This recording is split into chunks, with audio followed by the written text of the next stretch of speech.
Hello again. Because Black History Month is very much something which schools embrace, children and teenagers pick up the meta message very quickly, which is that black people in Britain and the United States have always been hard done by and are still hard done by and somehow prevented from getting on in the same way as white people, those from the Indian subcontinent, China, Vietnam, Singapore, Japan and so on somehow managed to do. They are uniquely disadvantaged by institutional racism.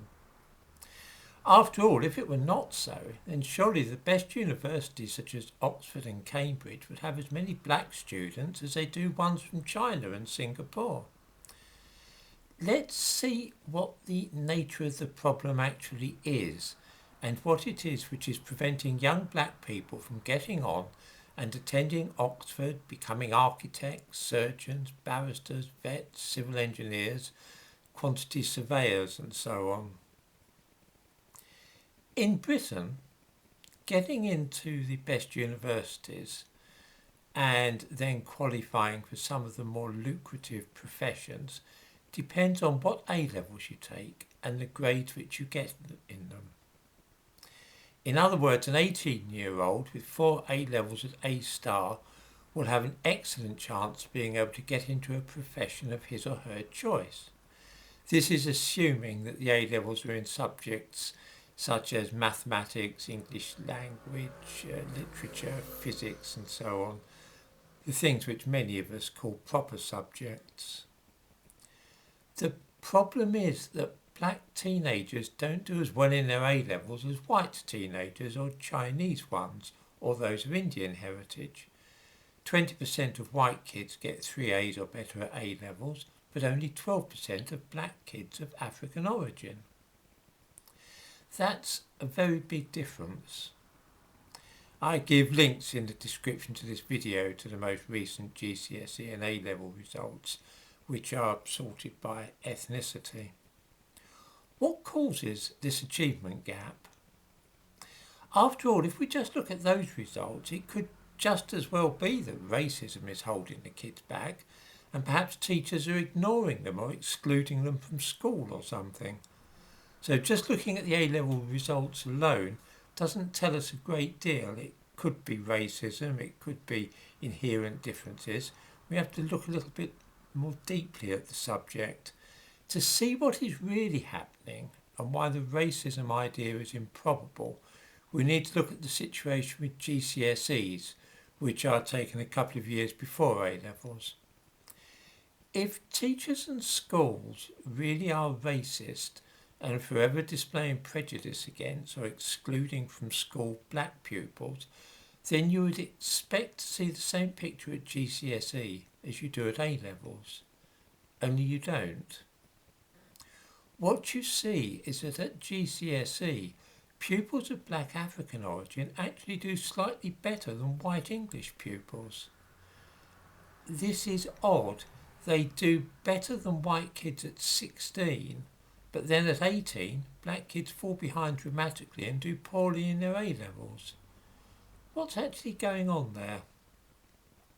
Unless we assume that white people are more racially prejudiced against 18-year-old black pupils than they are against 16-year-olds, which sounds a bit weird, then I think there's probably another explanation that doesn't involve racism. The answer lies in the extent that culture and family structure can aid in academic achievement. Many African families, and I'm thinking especially of Yoruba and Igbos from Nigeria, value education very highly and are ambitious for their children. This starts when the children are young and parents are often very strict about expecting their children to do well. They insist on them staying at home and doing their homework, for example. This pays dividends for GCSE results because these are essentially a matter of stuffing the head with knowledge and then regurgitating it during an examination. If the pupils of black African origin were being discriminated against, you wouldn't expect them to be doing better than the white kids at GCSE, obviously. So what happens in the sixth form to change all this? Why do twice as many white teenagers get 3 A's at A level as teenagers of African heritage? It's easy enough to explain, or rather it's easy enough to come up with a hypothesis which could explain this. A levels were a very different thing from GCSEs. Students need to be capable of independent thought. That means learning things and then drawing deductions from what they have learned. A levels require complex ideas to be juggled in the head and linked to each other. Parental input cannot help with this, and it relies entirely upon how bright a student is, how well they do at A levels. The truth is that there seem to be fewer children of African and Caribbean origin capable of those sorts of sophisticated mental operations, and the ones who did well enough at GCSEs now start to struggle and fall behind. This clearly has nothing to do with racist society or racially prejudiced teachers.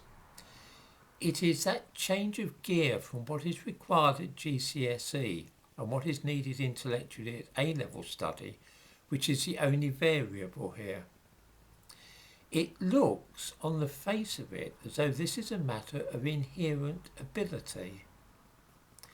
I'm happy to be proved wrong about this. I don't hold this view in any doctrinaire fashion, but rather as a tentative hypothesis which seems to cover the observed facts.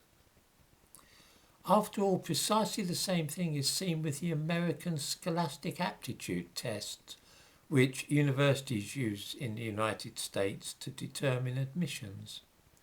The same pattern that we see in A-levels in Britain, which is to say Chinese at the top, whites in the middle, and black students at the bottom.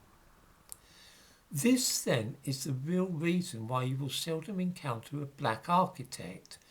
It's not because of some murky conspiracy at work which prevents black people from studying and qualifying as architects. It is because so few black teenagers get those high grades in the right subjects at A level. This in turn is not caused by racism because they do well enough at GCSE.